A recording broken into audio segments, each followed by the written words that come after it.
So we might have a few folks coming in, but I do want to get started and honor your time. Hi everyone, I'm Sheila Riley, head of school at STAR, and I know this section and intimately, and this section, you're new to me, hi, welcome, and of course, Susan, we know each other. But I want to make this informational so you get answers to the questions that you have. Feel free to interrupt, ask questions at any time. We'll talk for about probably 45 minutes, and in that 45 minutes to an hour, we'll have you done by 11, but want to make sure you leave with all the information that you need. Alrighty, because we have some folks who are not currently part of STAR, I wanted to start with giving you a few statistics about STAR. We've been around, we're in our 28th year right now. We own this campus, which is these 3 buildings. Most of the action happens in buildings 1 and 2, and then we lease out our 3rd building to another Bay Area nonprofit. We currently serving students in kindergarten through age 22. And it's a mix of private and publicly funded students. About 70% of our students are here via district placement on the IEP, and we work with 18 different school districts around the Bay Area. So a really broad range of diversity, which we love in our student population. Most of our students come to us when you qualify for special education, they have certain eligibility categories, and specific learning disability is one. It's a global catchphrase, but that represents most of our students, and students on the spectrum is the second most common category of the students that we currently serve. So you might say, why a post-secondary program? You've K-12, and why were you thinking that this was a necessary piece to step into? Well, there's multiple reasons. First, the national data, the statistics about the outcomes for students with learning differences when they leave the high school setting. If there's not a clear and comprehensive trend in place, they don't do as well as their neurotypical peers. And the stats are fairly sobering. Looking at U.S. Department of Education in 2018 did a study that just over 50% of our kids with learning differences will enroll in some sort of JC or college or vocational program, but 8 years later, only a third of these students have finished and completed those programs. A lot of times kids after high school with learning differences are steered towards jobs, the workplace right away, and if they do that and access that without a step in higher education, when we look at those students 4 or 5 years later, they're typically earning about $4 less per hour than the neurotypical peers. And just anecdotally, I arrived here 3 years ago and looking at talking with the parents and students of what the kids after they left here were doing, there weren't comprehensive programs in place. There was a lot of piecemealing. Parents were really scrambling to find things, and it seemed like we could do better. There could be better options for our students because we know they're capable of so much more. When we looked at the outcomes too of kids, what were the things that really hung kids up in terms of being successful after they left high school? And this is a compilation of things which will surprise none of you, both knowing your own students and what they may be struggling with, as well as looking at the national data again and talking with, so on my board, our board president is Stormy Miller, who is the president of the Student Accessibility Services Office at College of Marin. She's a great window into the students at College of Marin who have learning differences, who's being successful and who's not and why. What is your data showing? And it all points to these certain skills here, the study skills, time management, that executive functioning piece, of course, students knowing about their disability, students really owning what is my area of challenge and what do I need to do to get the help that I need. This is something we've been working with a lot over the last couple of years. Every student in 11th and 12th grade has a disability awareness goal. Most everyone. There might be an exception, 1 or 2 students, but we want them to really understand what their differences are. It's a really interesting conversation, which I won't get too far into, but we'll do more next year about disability pride. We'll have speakers with the parents. One of our board members is really bringing that. She's the executive director for an organization here in Marin called Integrated Community Services. And she's really passionate about this body of work because if kids don't understand what their differences are, they may not have access to some of the tools and services that they're entitled to. So it's a very compelling topic, which we'll talk more about into the next school year. The soft skills, which everyone, a lot of times I've read people say, why are they called soft skills? They're so critical. But really that ability to connect with people, to collaborate, to communicate, to self-advocate, all of those things that'll help students be successful, not only in the college setting, but in the workplace setting.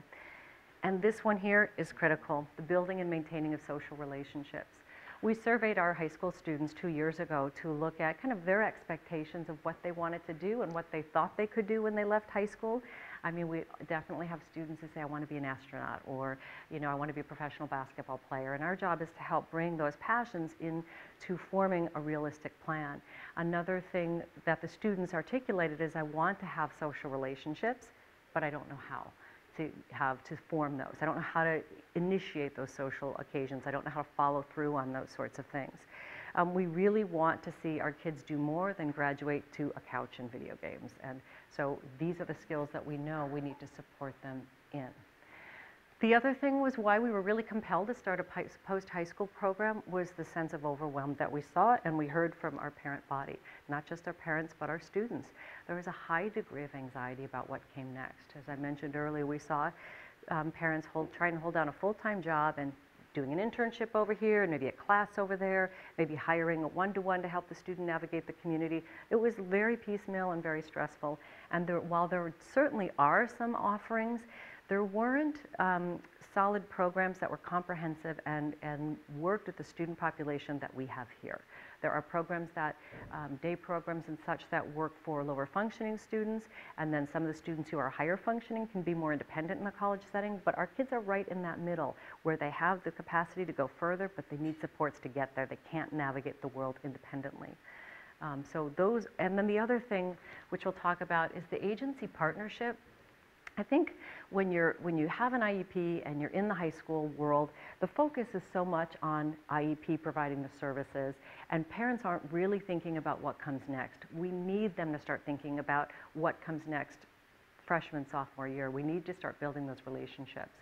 So we've been really working closely with the different agencies, having them come on campus, Department of Rehabilitation, making sure before kids graduate that they're already deemed eligible for DOR. If the student has an IEP, they're eligible for DOR services. So that's a slam dunk. GGRC is a different situation. It's much more challenging to determine eligibility, and there's more specific criteria. But what can the student have access to, and how can we plug those relationships in while the kids are in high school so there's not the chasm. They're not graduating into the unknown. I'll take a breath here if anyone has any questions. I get really excited. Excellent. Yes, Rose. Can you speak a little bit about the DOR I partnership? sure will. I totally will. So the other O in why we started a post-high school program was the opportunity that exists here in Marin. So 2 years ago, we're in our second year of a partnership with College of Marin. We started taking our seniors in high school to College of Marin 2 years ago to take college classes. It's a dual enrollment program. They get college credit and they earn their high school credit simultaneously. And we were so impressed with the level of investment that the College of Marin staff had in our students' success. That first year, they sent counselors on staff to help the kids navigate the online portal and sign up for classes and get registered. There's a lot of red tape and paperwork and steps along the way. And I watched this and I thought, this is pretty amazing. Last year, we decided to take it a step further with them and have our post-secondary and our high school kids join. We put together a pilot for the post-secondary kids. And our kids, those first 2 years, took a wide range of classes. Art, computer science, English as a second language, PE, counseling, medical terminology. We had probably 8 or 10 different course offerings that our kids were in and out of. And we learned a tremendous amount in that first year of what it takes to take a student to college who has learning differences. It's not just about the coursework. It's not just about finding the right class and the right teacher. There are so many pieces, which was really a great learning experience for us. And I'll talk a little bit about this when we go through what our post-secondary offerings are for the fall. So this was the opportunity. The other opportunity, and we're really lucky here in Marin, we have fabulous services. When we started building this program and putting together what a post-secondary program would look like, we would be remiss if we didn't have DOR in the picture. Department of Rehabilitation focuses on vocational readiness for students, and they have wonderful programs. And we were so eager to link with them, and they were every bit as eager to link with us. They wanted to have access to the students to be able to plug them into these services. Sarah Bessing is our transition counselor. She has to step out at about 10:30. So Sarah, if you want to impart anything that before you go, feel free, and I'll keep going. But we started a partnership with DOR last year. They come onto our campus and work with our high schoolers. They're in our transitions class helping the students. And Sarah, who's got an incredible background, she's got a master's in education with a focus on counseling. She's worked for Department of Rehabilitation, so she knows the inside operations, and she's been a client of Department of Rehab. So she's been on both sides, so we're really lucky to have her insights. So she's got this partnership with the Department of Rehabilitation staff where our students have access to just incredible programs that they're doing. So Department of Rehabilitation, without getting too far into it, they have two different tiers of services that they have available for students. One that's more appropriate when a student's in a school program, and it will be things like exploring their career interests, setting up some internships, that sort of thing. And then they have the adult voc rehab, vocational rehab, which is a more comprehensive service.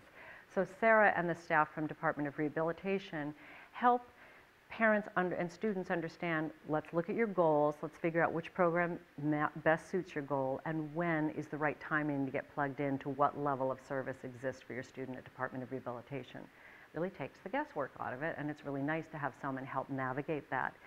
And Sarah, the beauty of the work that Sarah will be doing is she's looking at the whole, and we'll talk in a moment about the three domains of education, employment, and independent living. She's not just looking at the DOR piece, she's not just looking at the College of Marin, but she's looking at the whole student and working with you and them to create this plan. Integrated Community Service is a service provider that provides both vocational supports, job readiness supports, and independent living skills support. And this is mostly for Marin County students. They do serve Marin County students. DOR funds them to work with some of our students. In addition, they have some wonderful programs in the community, like a GEM Garden program, which can provide internships for our students. And I believe that's also for non-Marin County residents. If they're enrolled in our program, they can also access per Abby, if we decide to go that direction. I put them here because they're a partner as well who has, beyond the services they provide, they do social clubs and interests for students. They really have an interest in making sure that there's a social network for our students in the community. So let's talk specifically about what our program will entail. So our program next year, a key difference is we'll be based on the College of Marin campus. Right now, our post-secondary program or post-high school, we use those words interchangeably, post-high school or post-secondary, is based here on our campus, and then we take the kids out to College of Marin. Next year, we will have office space on the College of Marin campus. We want the students to feel like they're now in college. It's a big difference. We want to pilot it with a cohort of 6 to 8 students. We currently have 3 enrolled. We envision a mix of IEP and privately placed students. We also envision a mix of diploma and certificate track students. It does not matter if a student does not have a high school diploma. They can certainly be part of this program, and they can certainly take college-level coursework. That will not hold them back. The programming in the 3 domains, which I'll go into a little more detail, as I mentioned, education, employment, and independent living. And then we're also going to offer parent support with transition planning, and that would be the services with Sarah. And then we'll have specialist support, which I will get specific about in a moment, and those agency interface and linkages. We'll go into a bit more detail on each of these. This is kind of an overview slide. Yes? You said mix of IEP. Does that mean the school district is still involved here? Yes. Yes, and if a student is a certificate track student, the district is responsible for educating them through 22. And if they are, and we do have 2 of our 3 are district funded that are enrolled currently for next year. If your student earns a high school diploma, the district is done. Then it's either privately funded via the parents, or if you have an agency like GGRC or DOR may do some funding. And we'll talk about the price too before the end of the presentation. Our admissions process mirrors that of STARS, so it's comprehensive. You apply online via TADS. There's documentation that we request. We review the paperwork. We do a student-parent interview, and we want to make sure that what we offer is in alignment with your students' goals. Make sure that it's the right fit. So let's talk about those 3 domains in detail. The education domain, the highlight, the cornerstone of the education domain is the supported college experience at College of Marin. And as I alluded to earlier, there are multiple steps involved in taking our kids to college. Student accessibility services is the first place that we start. We want to make sure that the counselors in that office, and they work with students with disabilities, really understand who your student is. It used to be in the junior college setting that kids were required to take placement tests, and that would determine their course level and where they'd go. The law has changed at the state level. There's no placement test anymore. So if your student gets an A in algebra because they're in a non-public school in a slower program, we want to make sure that the JC doesn't see that and say, great, we're going to put them in college level math right away because they got an A in algebra at their high school. We want to make sure they understand who your student is and what their learning strengths and differences are. So, and that happens every semester. It's not just a one-shot deal. We meet with them again every semester to update what the accommodations are, what the offerings are, what assistive technology your student needs to make sure that they're getting the appropriate tools. We also talk about course counseling. I mean, ideally, in my vision, though it doesn't have to be this way, we envision this program to be a one-year program for most students. Our goal is to get them set up in each of these 3 areas so that when we pull back, your students can go forward. The structures are in place for them to be successful. So we're doing everything with that in mind. We want to plug them into the services that College of Marin has because we don't want to be redundant in providing services that are already there. We want to plug them into existing services. And having 2 college-age students of my own, if mom or dad tries to say, you need to get an appointment with a counselor, let me go with you, you get pushback. If a neutral third person says, we're going together, let's talk about what we're going to communicate, let's talk about the help that you might need, it's a different experience. Making sure the kids are oriented to campus, getting to the bookstore, getting all the supplies before the school year starts, making sure they understand where they're going. We'll be on campus full time with them. We will be in the classes with them. Staff will be in the class with them. We'll make sure that the students have academic tutoring and coursework if they need it. Again, we'll also try to plug them into what exists at College of Marin. If they need more beyond that, we will provide that. We're also going to provide that executive functioning piece of making sure they're managing their deadlines, their timelines, they're using the assistive technology, executive functioning tools to help them be successful, that they will have access to long term. We want to build a framework that can allow them to be successful. Oh, Joseph, you're in the slide. So what the program looks like, it's a 3-day-week program, Tuesday through Thursday. We're not running a 5-day-week program because that's not typically what happens when the kids go to college. We want them to have Mondays and Fridays off, to have jobs, to have internships, to have social experiences, to have downtime, to absorb the learning that's happened over the week. We're going to stretch the kids. It's not the young adults. It's not going to be an easy year. And we also want to prep parents that you might hear some grumbling. We're going to stretch them to be independent and get them out in the world. And that sometimes is not the easiest thing for students.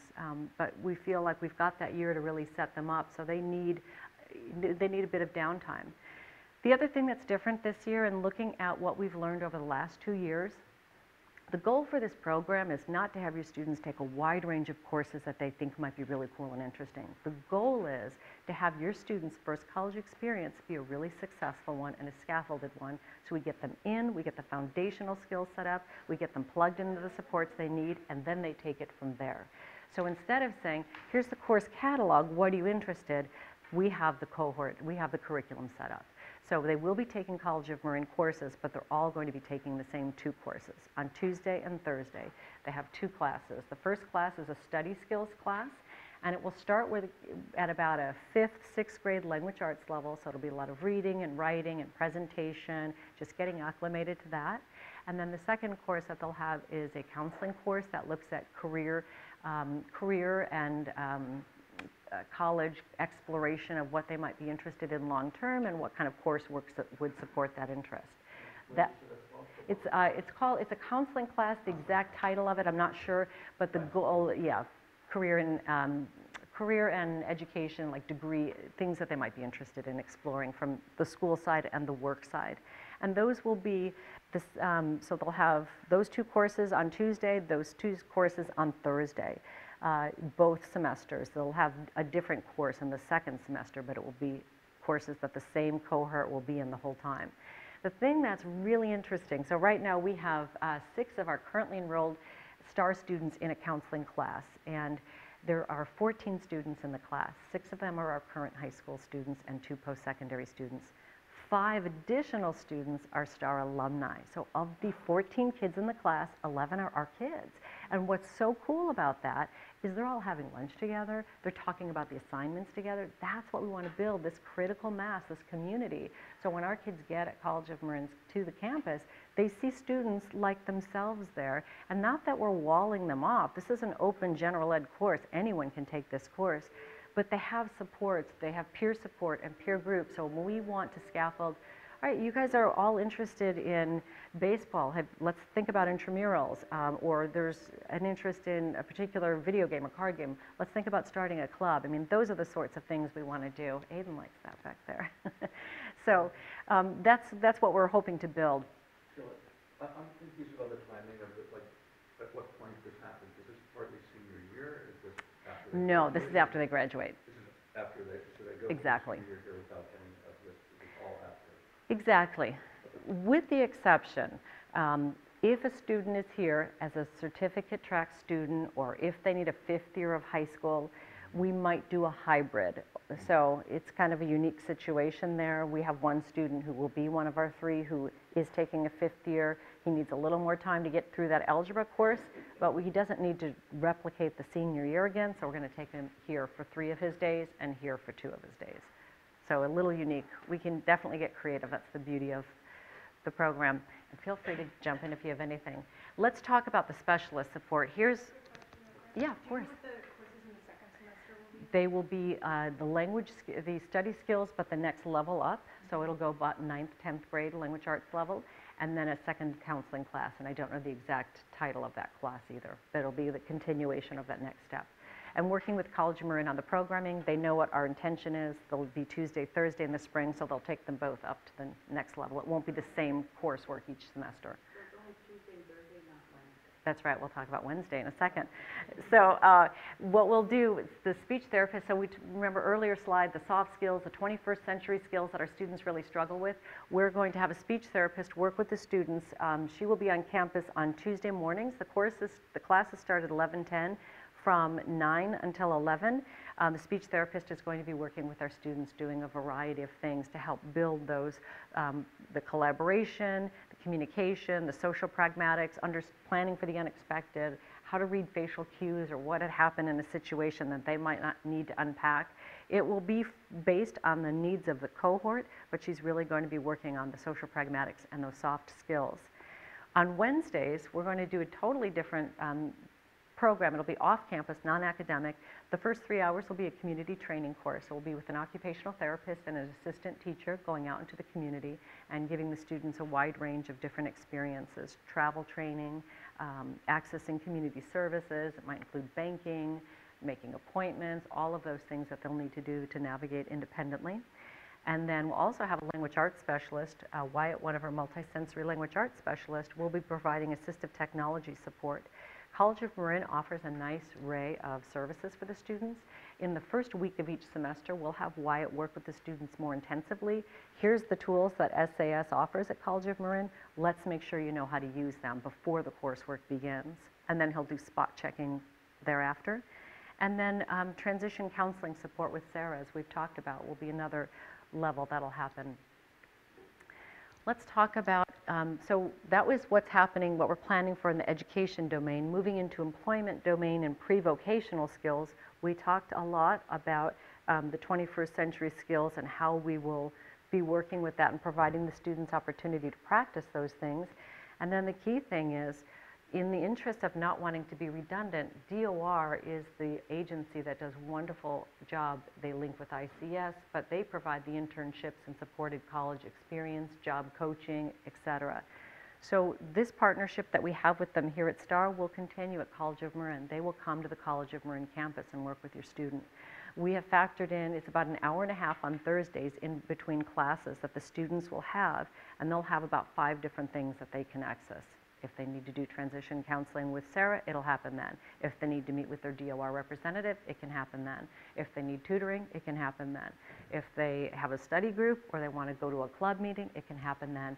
We really want to direct their time on campus to be really well utilized.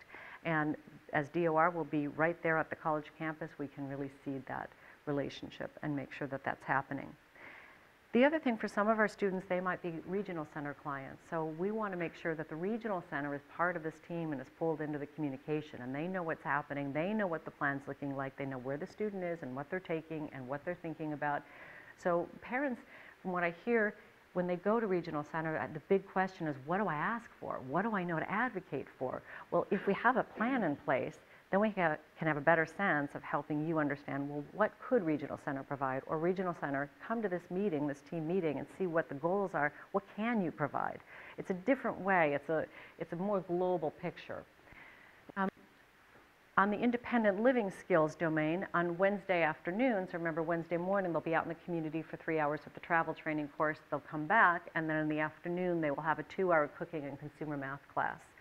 So we have a fabulous teacher, high school math teacher, who's also a chef, and he will be working with the students to bring in the planning, the budgeting, the preparing of the healthy meals, hands-on opportunity for the students. So it's, not a full independent living skills course offering, but we definitely want to offer a component that links to academics, because there are other folks in the community who do the more individualized skill building if that's needed. But this will give them a really great start. And then we talked already about that community training course, and here are some of the activities that they would be doing.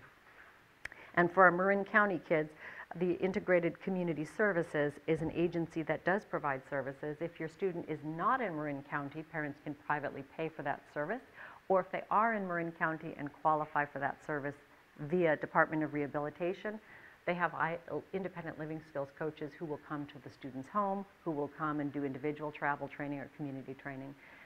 Whatever the goal is, whatever the need is, we just want to bring these parties together so we're all working in concert.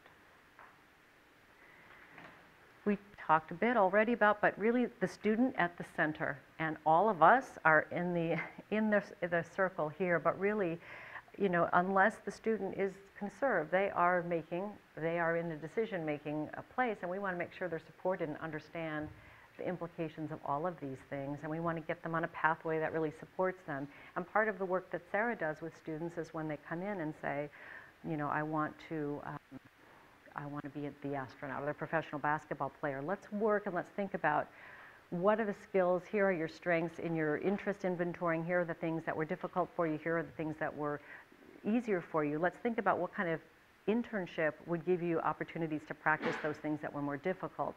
We're going to grow that skill set, and then you're taking these college classes, and then let's see where that leads. So it's a delicate balance. I'm sorry, I can't read the words in the color. You bet.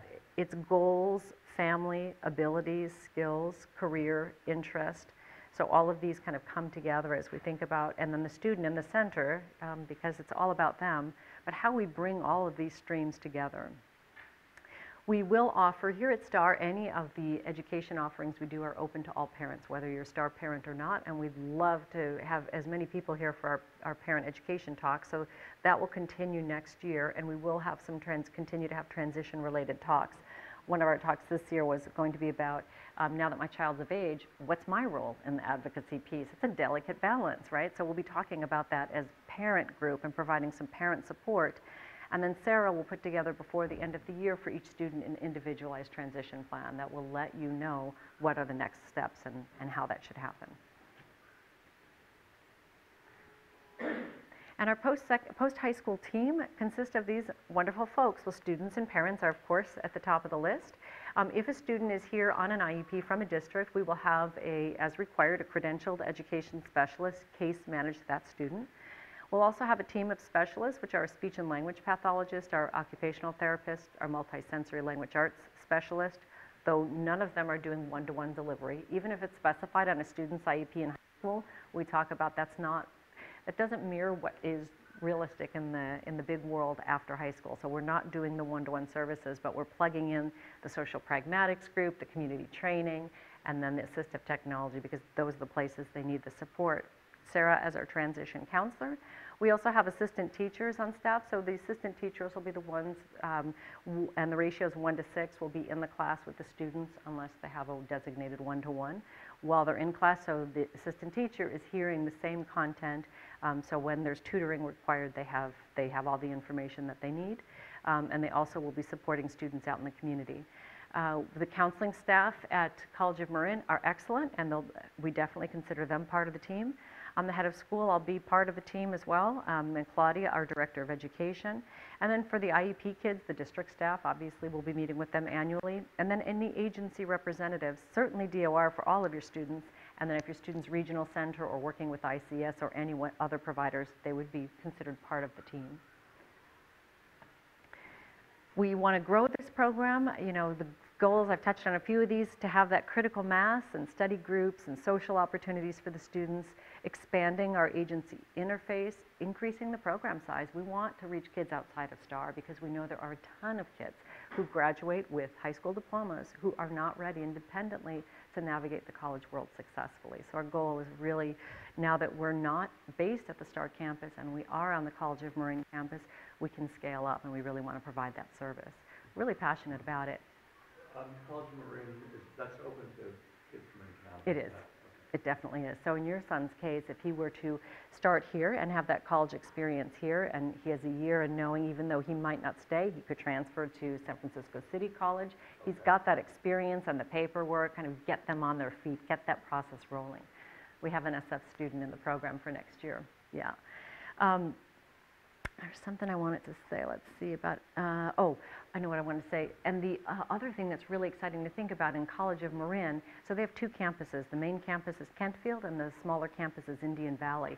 They're undergoing massive renovation on the Indian Valley campus. We will be at the main campus next year, and then in 2021, we will be, I can't even believe I'm saying that. It sounds so futuristic. We will be on the Indian Valley campus, which is a mere exit away. Sonoma State has just formed a partnership with College of Marin where you can now earn a bachelor's degree at the College of Marin campus. So they're going to be expanding all the services on that campus, new facilities, and we will have space there, and we will be teaching in their commercial kitchen. Next year, the one thing that might have to happen here is our cooking class, because it might not be ready for us to access their kitchen. But we're really excited to be on the ground floor of this new campus and the new buildings that they'll have. Yes? Sheila, I want to compliment Star Academy for starting this amazing program. Thank you. I think it's a tall order. I think it's very ambitious. And as you know from starting a business with partners, if the partners are not up to speed to stay up with you, I have to honestly tell you, I believe the College of Marin is a fine institution, but a lot of their professors are rogue academics. They don't really support this mission of a program like this, and they've been known to cause some damage without any repercussion. And what do I mean by that? They feel like they've been put on this earth to feed the University of California, and they're really into pumped up academics, and they do not buy into inclusion or anything else. Is there a way to make sure that even though the educational piece is in place and their counseling people are on board, that a certain professor, if things don't go well, will not, do the kind of damage that anybody that's in this room that's been to college, and I know many of you, most of you have been, can cause to your psyche. Never mind your motivation to go forward. So again, you're to be complimented for, this program is very badly needed. There's also a sister program that started about 5 years in Sonoma County with Santa Rosa James. And that's had some growing pains too. Sure. So. Right. No, you bring good perspectives, Rose. So, we are, as I mentioned, Stormy, who's the head of SAS, is on our board. We're working together to create program. She is so invested in the success of, and I met with the vice president of the college they had to buy in. I mean, I needed to see that there was partnership and a willingness here. And there was absolute buy-in because they've got mandates, right, from the state. They've got organizational objectives to serve students with disabilities and see them be successful, right? So seeing that our program mandates align with their organizational objectives, for them to see someone who's going to basically make it happen. I mean, student accessibility services can only provide so much service. They can't be in classrooms with students. They can't scaffold the learning. They can't do the executive functioning supports, but they have other things that they do that are great. While it's not a perfect world, and I'm not so Pollyannish to think it won't be difficult at some point when we pull back and students maybe have that professor who it's just frustrating and they don't get, that's every college student. That's my college-age kid, so it's not unique to our kids. But I think what we want to do is we create those relationships that they have on campus. We create that sense of self-advocacy with them where they and their parents and their team are more likely to step in and say, this isn't working. There needs to be a better option here. It will be an ongoing conversation. I can certainly appreciate your perspective, and you've been in this space longer than I've been in this space, and you've been at College of Marin, I know, from our conversation, so you've seen things. I do believe things are really changing, and I really believe that, you know, I've known Stormy now since she's been there about 2.5 years. Change is slow, it's just a. It is, that's exactly right, which is why we want to pilot it kind of small. To be perfectly honest, we want to make sure that things are really solid and then scale it up. But, so optimistic for sure, but not foolishly. Please. Since our staff will be in the classrooms with the students, especially taking the class with them, you know, they'll have that support of that teacher, of one of our staff. And, you know, Jen Richards, who has been going with our comm students currently, she's really good about, you know, taking notes and having everything organized so she can actually create a plan with the students and work with them outside of class to help them organize, you know, projects and expectations and how to advocate and how to ask for help, how to, you know, when to interject and ask questions in class. So the support will be in the classroom with the students. So it's not like we're dropping them off. We'll be there alongside. And I was hearing Rose's question kind of being for after we're done and they're continuing on their journey. And I appreciate you adding that piece, Sarah. We've had that experience already with some of our dual enrollment students where the teacher speaks heavily accented English and they can't understand, and what do they do? So we problem solve that. All right, let's go first talk to the teacher. Let's look about recording the lecture. Let's think about getting peer notes. I mean, we kind of walk through those processes with them. The other thing for our students that people forget about is the kids don't have to take the class for grade. It can be credit, no credit, and that's a very viable option, and that's an option we encourage initially because they don't need the pressure of the grade. Again, it's about the experience, it's about being successful, it's about navigating a college campus, and when the students see themselves as college students and they, you know, put on that t-shirt or that lanyard or that sweatshirt, it's incredible how it transforms them. And study after study shows is the expectations we hold for the students impacts directly the expectations that they hold for themselves. And they can do it. All of our kids can access college. Doesn't mean they're all going to get degrees. No, I mean, for some it might be an adaptive PE class and a counseling class. That's fabulous because then it gives them more confidence and more skills being out in the world. Some it may mean associate's to bachelor's degree, for sure. There's a wide range, and we just want to make sure that all of the kids in that range have access to really working to their potential. Please. Just a technical question. All of the classes Thanks, are being Amy. held at the college. Are there any classes except for the swimming that will be held here? No. Okay. And then another question that I have is, you have information on things, and I know that you have some vans that pick up your younger students Yes. from high school and bring them here. Is that available option for? That was my question. Let's go right there. So here's the logistics. 9 to 3:30 is our schedule, all 3 days, Tuesday through Thursday. The transportation we will not be providing. So if a student's on an IEP, the district is still, in most cases, providing transportations for your student. They will figure that out. And the reason we're not is we're trying to move this out of the high school, elementary, middle school. Ideally for our kids, we want them Ubering, we want them taking public transportation, we really want them learning those skills to independently navigate. So it might be parents driving if the student, that's not part of what they can do. But at this point, we will not be providing transportation to and from campus. The students will meet us at College of Marin. When we're doing our community training course, we'll be transporting students between locations. If we have to get from one campus to another, we'll be transporting them via our vans. But getting there and getting from is not included. The program runs August 13th through May 28th. It aligns with the College of Marin academic calendar, and the tuition is $32,000 for the 3-day-a-week program. And do you know if we're being funded by the district, if that continues through this piece, or if that happens? If they're, For example, maybe right, if he's, funded. yes. So it's an IEP team conversation, and if he is a student who doesn't have a diploma, but hasn't earned it, hasn't passed algebra by the end of his senior year, then the district is responsible for continuing to educate that student. So the district, and it's a conversation, would they be willing to fund, okay, STAR team, what do you recommend for this student? And if we said, he's ready to do post-secondary, district, will you fund it? In some cases, districts are saying, yes, this is great, we'll fund it. Some districts, I will tell you, that are farther away from here, and there is some logic to that, say, we want the transition programs or the post-high school programs happening in the community of residence, because that's where the skills are, the internships are, navigating the travel. Doesn't make sense to do it in Marin if you live in Mount Diablo's district. Some of them, it's a different situation. Now, some districts who are close, like San Francisco, they're much more amenable because, you know, we share similar services. But some of the farther reaching districts, they're not as willing to do that. And we're just now launching this program for next year, so we've just started to have a few conversations. So it depends on the district, to be perfectly honest. Yeah, but either way, if a district says, no, we're not willing to fund this, they have to provide a post-secondary option for you of some sort.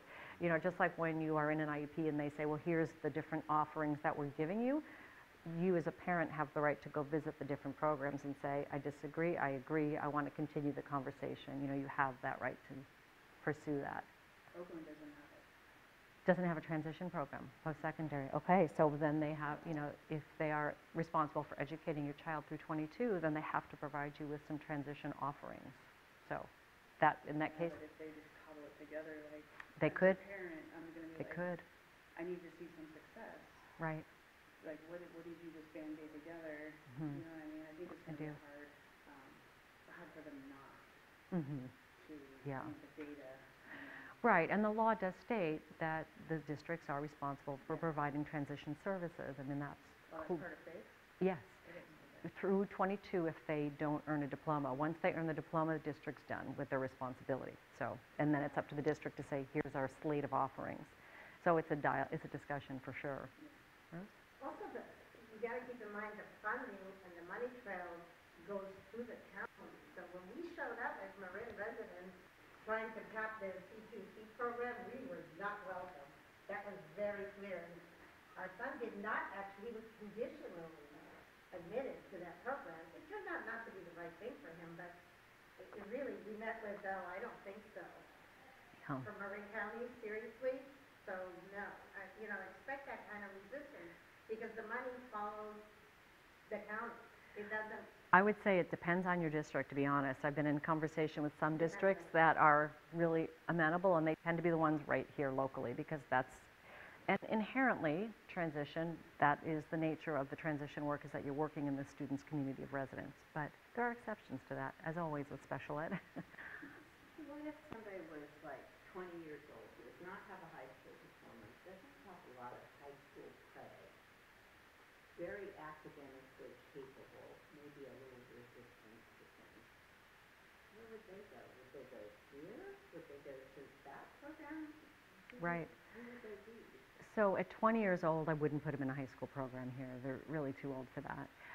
I would say it depends. We'd have to look at their profile. So if it's a student who, and I'm trying to, without knowing all the pieces, you know, maybe they have 3/4 of their high school credits or something along that line. The students who we serve in the program, the post-high school student, it's the same student profile of which we serve at STAR. So the kids that we don't currently serve are students who have significant behavioral challenges. I'm not talking about a little ADHD or we get dysregulated. No, we work with all that. But students who have, you know, physical violence or can't manage or maintain or get so dysregulated if they have to navigate a campus. I mean, college campus is big, the class size is big. They have to be able to do that. Or kids with significant emotional needs. It's a terrible name, but emotional disturbance is the eligibility category. But for kids who need a therapeutically enhanced program, this is not the program for them. So if I see a student who maybe didn't finish their high school credits, but they've got academic skills and they've got an interest and a willingness, and Sarah knows that very well because we can't force this. These are young adults now, right? They're 18 to 22, and so they have to have some buy-in. If they're eager and interested and they have skills, I mean, some of our kids don't have high academic skills who are going to these programs, but they're interested, eager, and that's a key piece. We want to really explore that and expand that for them. So I wouldn't say no. It would depend on all those other pieces. You know, I wouldn't say no, that's a deal breaker. Would you, Sarah? About that they don't have all their high school credits? I agree. Yeah. Yeah. What you said about diploma versus a certificate when it comes to things that are provided for them after Sure. somebody that they have a diploma, I mean, they pass out the certain things aren't available? That's right. So the district's responsibility ends the minute that diploma is handed to the student. So say if Jacob, So we should discourage them. I'm trying to pass algebra. oh, the age-old question, right? So here's the deal here. Yeah, it's an interesting question. Here's how we handle it here. We have what I consider a crackerjack math team, and they will not pass a kid through algebra unless the child can do algebra. They're not going to do it. And you know, when I look at our statistics of what percentage of our students get high school diploma in the high school, it's probably a good 75%, but there's 25% who don't because they legitimately can't do it. Even after we've spread Algebra 1 over 4 years, even though we do a multisensory approach, it might be a 3 students to 1 teacher ratio, they can't do it, and we're not going to fake it. They're going to get that certificate of completion, and the district's responsible through 22. The other side of that coin is that for some parents and students, that's the goal. That's what we've been aiming our whole life for. And we want that diploma. And we kind of enter into it with diploma until proven otherwise. But sometimes it is proven otherwise. And you're stressing a kid out, and it's not making sense. And really, the goal is our kids with certificates walk across the stage. They have the cap and gown. They get a piece of paper. It looks no different. They can go to junior college. They can get meaningful jobs. It looks no different. What does look different is when the district's responsibility ends and yours begins. So it's a hard line at the diploma. And so for students who are on the cusp, when they're in high school, we're talking to parents about it like, we're not sure if your student is going to get to that diploma.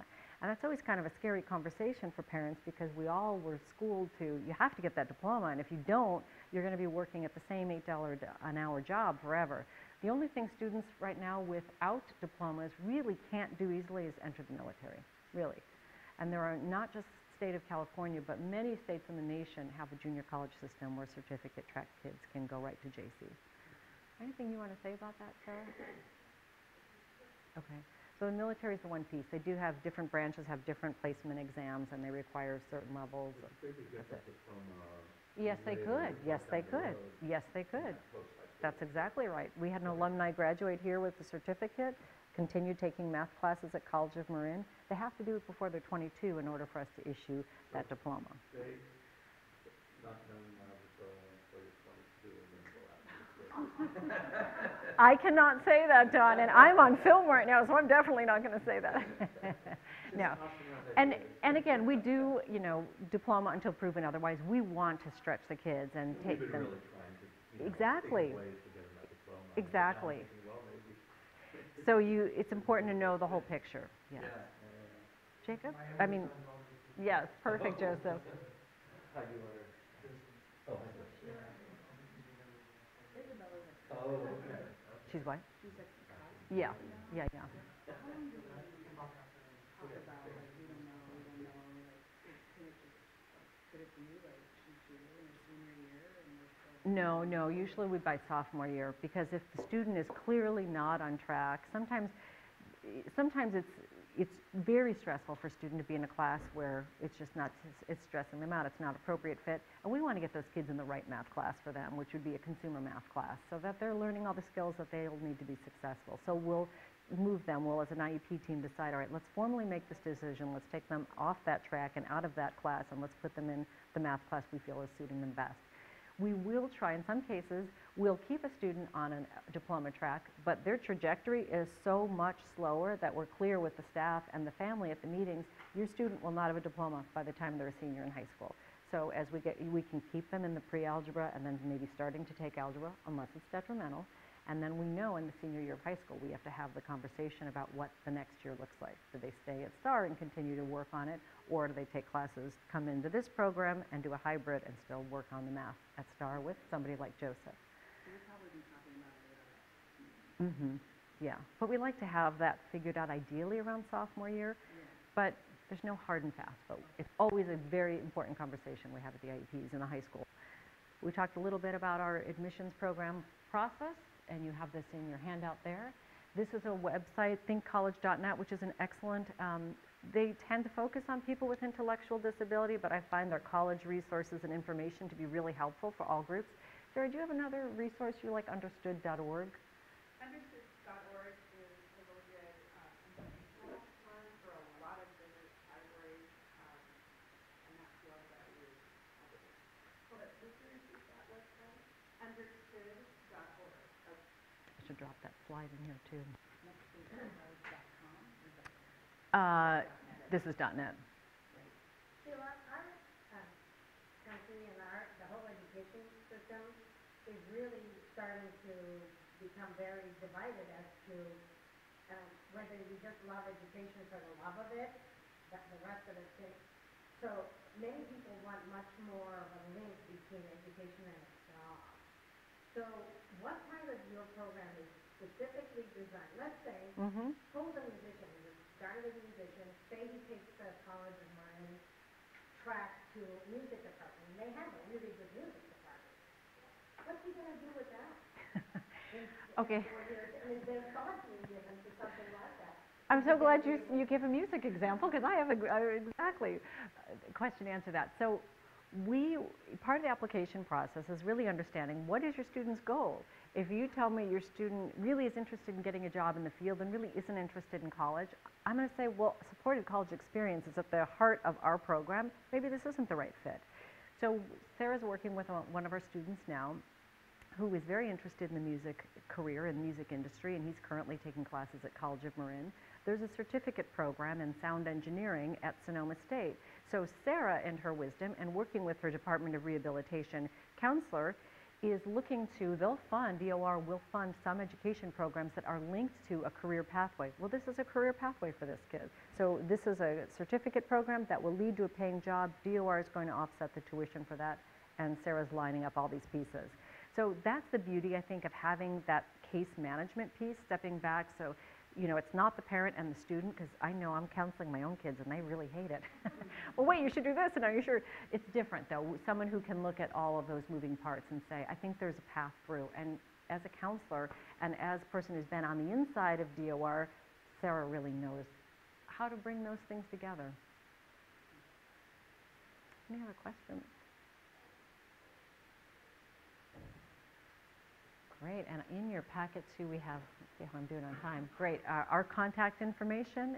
Sarah will be the program coordinator and transition counselor on site for College of Marin 3 days a week. And I'll be, I'm sure, back and forth there a lot as we're working together to get this really exciting program off the ground. Yes? Application timeline. So as I mentioned, we've got 3 students accepted into the program. We're looking to have 3, maybe 5 more, and the application period is now open. And if you go on our website, staracademy.org, you can see how to apply through the website.